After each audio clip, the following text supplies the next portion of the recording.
In last week's Kentucky Derby, Big Brown made an impressive run from the number 20 post to win a race that ended in the tragic death of the filly 8 Bells. On this week's 10-minute drill, that's the subject we're going to talk about. I'm Mike Cobb. We're here in the Ledger's new video studio. Joining me this week is Ledger Executive Editor Skip Perez. Skip, welcome to the show. Thank you for having me. Skip is our staff expert. He's a horse racing enthusiast, and he keeps up with the horses. So Skip, let's talk a little bit about the Kentucky Derby last week and kind of what went on. Big Brown winning from the number 20 post and winning as impressively as he did. Just how good a horse is that? Huge, Mike. It was extremely impressive. The first horse in 93 years to win the Kentucky Derby after having only 3 previous starts, which is a remarkable historic feat. Also, the first horse since 1929 to win the Kentucky Derby, starting from the number 20 position, way on the outside. Now, explain a little bit about why it's so hard. You're starting on the outside of the track, is that it? Why is it hard to win from that spot? Well, according to what I've read, and I'm by no means an expert, I prefer your description enthusiast rather than expert, but according to everything I've read, it's a very difficult position unless the horse gets out there quick, particularly in a 20-horse field, which is a huge field of horses. If the horse doesn't get out there quick, he gets lost in the traffic jam in the home stretch. The other issue is that the farther out you are out from the rail, the longer you have to run because of the circular nature of the track.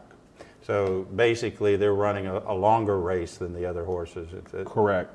So, now this coming weekend is the Preakness, and Big Brown is facing a whole new field in the Preakness. So I don't think any of the Derby horses are in the Preakness field. Is that right? That's pretty unusual, isn't it? Total intimidation, I think, is the 2-word summary of that race. I think all the other horses, for a while there, it looked like Recapture the Glory might be the only horse that was in the Derby that would also be in the Preakness. But from what I hear this afternoon, Recapture's dropped out. So it's a 12-horse field now. And none of the other 11 horses were in the Derby, correct. Is there a horse there that can challenge Big Brown? Heck if I know. I haven't looked at it, the names or done any research on the horses yet, but the one that intrigues me the most, just because it has an interesting name, is Tres Borrachos. And people that know Spanish know that Tres Borrachos means 3 drunkards. 3 drunkards. Mm-hmm. Okay. Mm-hmm. That's an interesting name. Absolutely. I'd like to know the history behind that. That would be an interesting history. I bet that horse gets a lot of bets put on just because of the name. Absolutely. Yeah. And Big Brown, for people that don't know, the history on Big Brown's name is that it's owned, I believe, by the people that owned United Parcel Service, UPS, Big Brown. Now is that an Ocala trained horse, Big Brown, or not? I'm not sure. Okay. Mm-hmm. Okay, I know there were a couple in the Derby. So, do you think Big Brown can run the table? I mean, you look at the rest of the field that's out there, and I don't know that there's anybody there that can challenge Big Brown. Is there? Can anybody beat this horse? Anything can happen in horse racing. Anything. You can go back years and years and years and see all the horses over the past 30 years that won both the Derby and the Preakness and did not win the 3rd leg, the Belmont, and we've had a number of those. But the last horse to win all 3, to win the Triple Crown, was 30 years ago, affirmed. So it's been a long time. Right, excuse me. The Belmont is a longer race. That's the longest of the 3. So that's a different race than the Derby or the Preakness, isn't it? Absolutely, it is. It favors a different type of horse. It is quite a bit longer. You have to hold the horse back. Yeah. Now, Big Brown looked like in the Derby held back maybe because of starting from the 20 spot, but you didn't hear Big Brown until basically they were ready to come down the home stretch, and all of a sudden there he was. Absolutely. And the jockey, Kent Desormeaux, is a master. He's a Hall of Fame jockey. And there's another factor playing to his advantage in the Preakness, because he started his racing career at that same track. At Pimlico? At Pimlico, yeah. Yeah, and in fact, his first year racing there, he won the Jockey of the Year award, so he's familiar with the vagaries of that track as well. Now, of course, the Derby ended in tragedy with the death of 8 Bells, and It was after the race that the injury actually occurred. The 8 Bells, first filly in 9 years in the Derby, finished second and ran a good race, and then was injured after the race. And that's really brought out a lot of people who are questioning a lot of things about horse racing. Does this sport of horse racing need some reforms to protect the horses, or is that just a happenstance? Well, there's some interesting questions that have been raised, interesting to me at least, about the value of racing on dirt versus synthetic tracks. It was a big issue before the Derby, where the handicappers were having a lot of difficulty handicapping some of the horses that had raced solely on synthetic tracks, which are theoretically safer for the horses as opposed to running on the classic surface being dirt. But as far as any data proving that synthetic is safer than dirt, I haven't seen that data.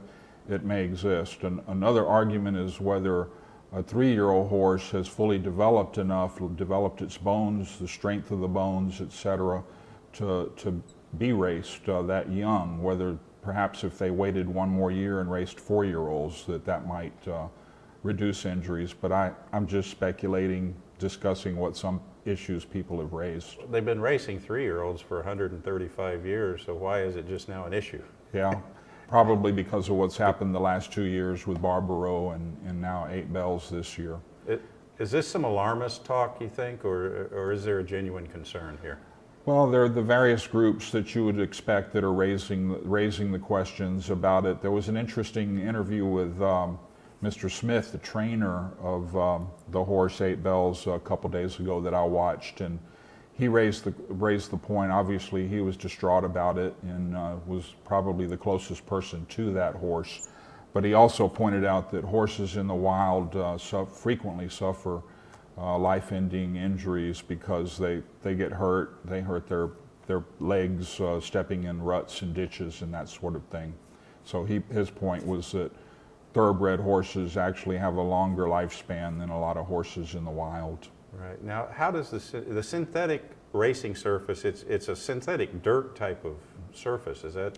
I'm not familiar with it, Mike. I've never seen it. Okay. All the tracks I've been to in my life, I've never been to a track with a synthetic surface. I know there were a lot of horses in the Derby that had run a lot on the synthetic turf or synthetic surfaces, and so they were getting a hard time getting a read on those horses in the Derby, how they would run on dirt, weren't they? Correct, yeah. The handicappers were saying it was the toughest Derby that they had ever been involved with in terms of trying to predict the outcome of the race based on the horse's prior experience because of the synthetic turf factor. Right. Well, certainly the death of any animal or any horse is tragic. 8 Bells.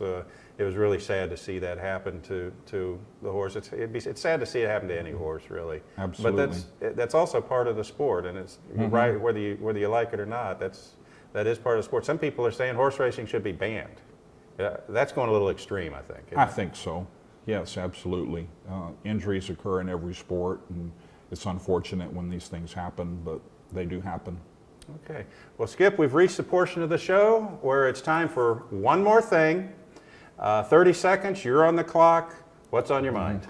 Congratulations to the Polk County High School baseball teams, Lakeland High School and Fort Meade High School, for reaching the state baseball title game. The games begin, it's best of 3 series. The games start Wednesday, and the coaches are Mike Campbell, the head coach at Lakeland High, and Jeff Tofanelli, the Fort Meade coach. So congratulations to Mike and Jeff and Lakeland and Fort Meade for being in the title game, as well as remembering that the George Jenkins girls soccer team also brought a state title home to Polk County earlier this year. Okay, well, I'm going to talk about a championship team too. Congratulations to the Southeastern University baseball team for winning their 4th straight NCCAA Division II National Championship. They did it this past weekend at Southeastern University. I think starting next year, Southeastern's moving up to NAIA, and I think they have a program that can go to that level and compete.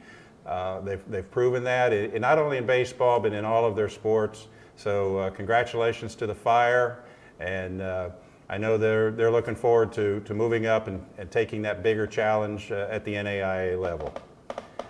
And that'll do it for our show this week, Skip. Thanks for coming on and sharing your thoughts with us. We'll be back next week. We'll have Tom Zebold on to talk about the local colleges in Polk County. Thanks for joining us, and thanks for watching the 10-Minute Drill.